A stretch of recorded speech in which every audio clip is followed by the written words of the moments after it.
38. Hear thou, I will talk with thee, and the highest shall say unto thee, art thou not it that remaineth of the four beasts, whom I made to reign in my world, that the end of their times might come through them? And the fourth came and overcame all the beasts that were past. Yeah, that's the Roman Empire. And had power over the world with great fearfulness, and over the whole compass of the earth with much wicked oppression. And so long time dwelt he upon earth with deceit. For the earth hast thou not judged with truth, for thou hast afflicted the meek, thou hast hurt the peaceable, thou hast loved, which are the Israelites. Thou hast loved liars, and destroyed the dwellings of them that brought forth fruit, and hast cast down the walls of such as did thee no harm.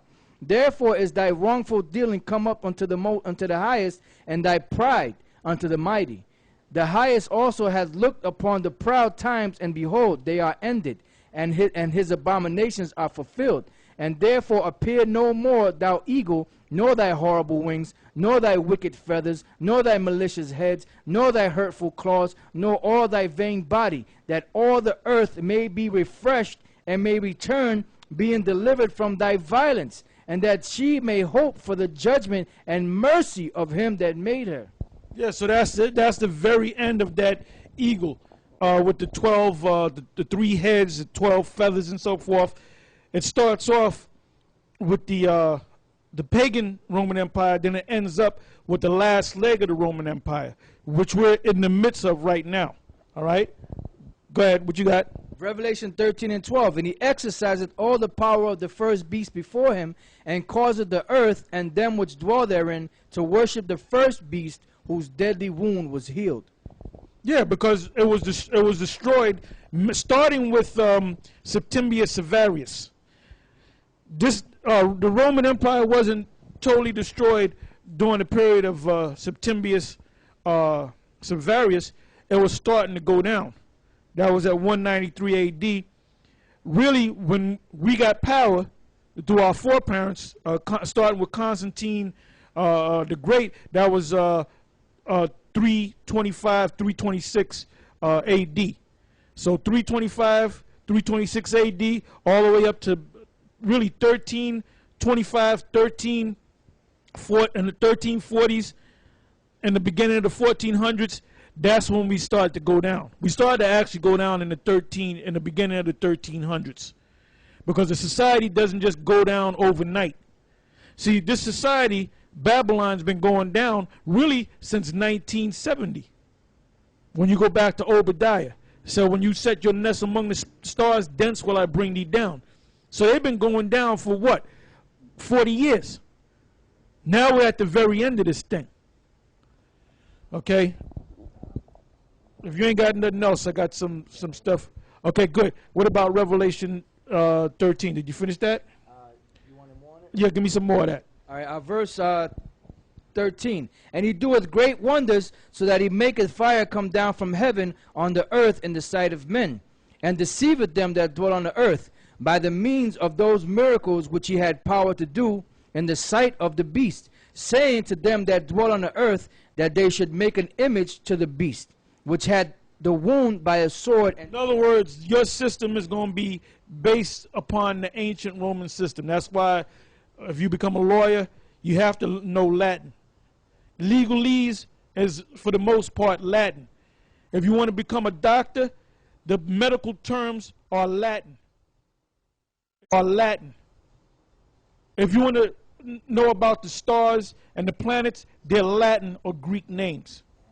The animals on the Latin, the structure of your body, the bicep, the trapezius, the glutamus maximus, all Latin.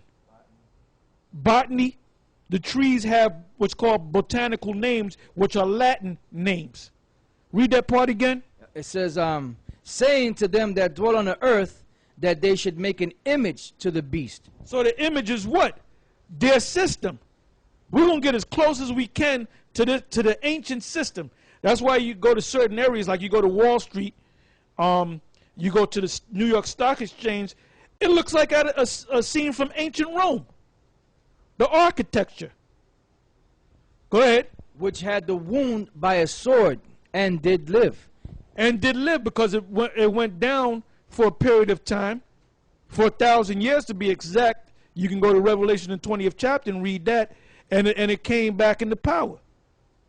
So it lived again. Go ahead. And he had power to give life unto the image of the beast, that the image of the beast should both speak and cause that as many as would not worship the image of the beast should be killed. And that's why they go around to these different nations and drop bombs on them and push that democracy. And that democracy goes back to the Roman Empire. All right? So that's that on that.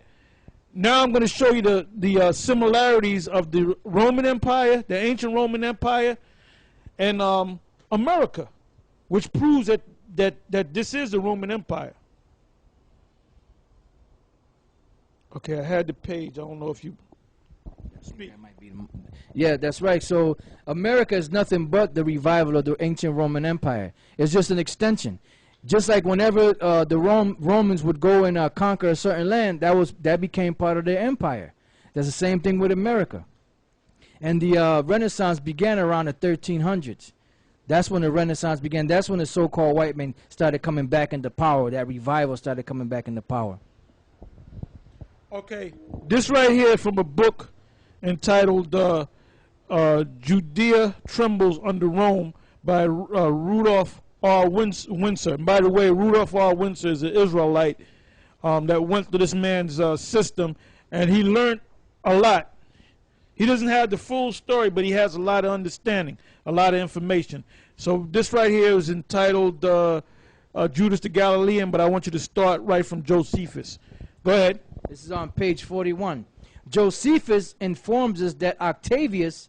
Right, Josephus is the writer of the book, the historian, the book of Flavius Josephus, that wrote the books of Josephus. Go ahead. Josephus informs us that Octavius, who received the title Augusta from the Roman Senate, Actually, that was the first Caesar of Rome. Because prior to that, Julius Caesar, Caesar was his name. So they took his name as a title. Because during the time of the reign of Julius Caesar, he was part of what was called triumvirate, which consisted of himself, Crassus, and Pompey. Go ahead. Augusta from the Roman Senate appointed Quirinius, Cyrenius, to be governor of Syria, and Coponius to be procurator of Judea. At this time, Judea became a part of the Roman province of Syria, and the procurator of Judea was under the authority of the governor of Syria. The mission of these two appointees was twofold. First, to dispose of the money of the ex-ruler of Judea, Archelaus, who was appointed by Augusta, Caesar.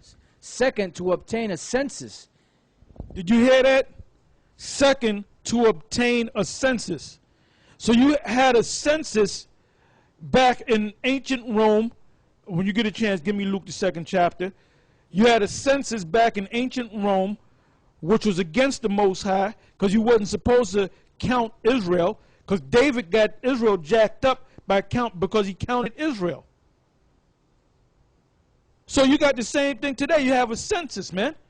And they'll knock on your door. They'll ring you. They got your phone. They'll ring you off the hook. They'll knock on your door until they get some information out your ass to find out how many people are living in your house and what the ages are. And if they're of a certain age, that's how they know to collect taxes from you. Oh, you have 5 people in this household.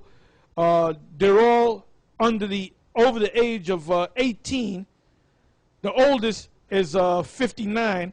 So he hasn't retired, so we expect to get a certain amount of taxes from 5 people from that household. They tell you this bullshit. Oh, we're here to help you. We're here to build better roads and fix the air quality. That's bullshit. They do it for taxes, man. The ancient Romans did it, and the modern Romans are doing it. Go ahead. All right. It says. Luke chapter 2 verse 1, and it came to pass in those days that there went out a decree from Caesar Augustus that all the world should be taxed. And this tax... Now you notice it said that all the world should be taxed. It's talking about any place that Rome took over and made a province of. So it wasn't the whole